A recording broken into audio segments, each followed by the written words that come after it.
In today's squeaky clean version of New York City, there's a dearth of smut.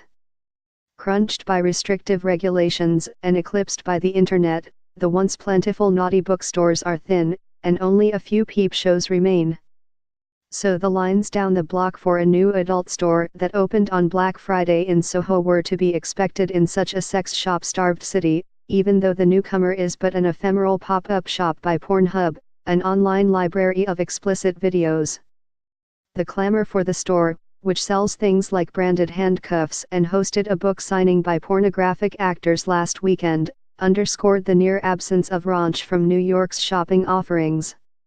And for some, it put in high relief the loss of a city's character as rising rents and tightening laws make the metropolis ever more sanitized and that much more boring.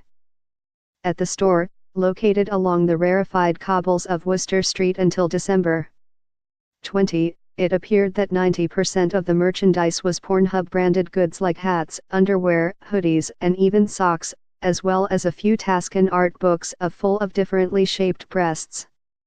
Perusing the rather tame offerings in the pristine space, it became clear that the boutique is pure promotion, not the channel's venture into the market void left by the tawdry sex shops of yesteryear. Those shops have been in free fall as New York has evolved from gritty to ritzy. Rules put in place in 1995 require so-called adult establishments to be 500 feet away from things like schools and religious establishments, by city regulation.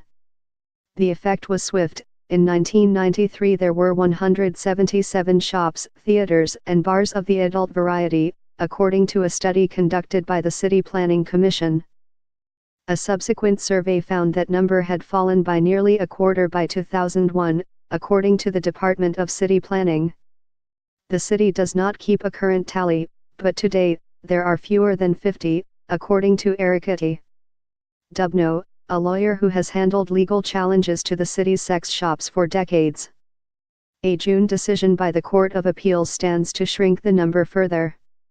In it, the court upheld a 2001 city rule that expanded the criteria for what may be considered adult to establishments that offer explicit imagery like videos or peep shows.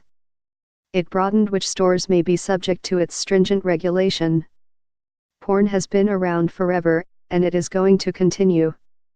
And it is either going to be above ground where people are going to pay taxes on it, or it's going to be underground, where they won't, said Judith Lynn Hanna, the author of Naked Truth, Strip Clubs, Democracy and a Christian Right and an anthropologist who studies the First Amendment implications of stripping.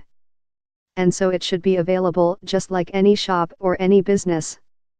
In Greenwich Village, once an emporium of kink, at least 5 stores have shut in the past 7 years, according to several sex shop employees who work in the handful that remain.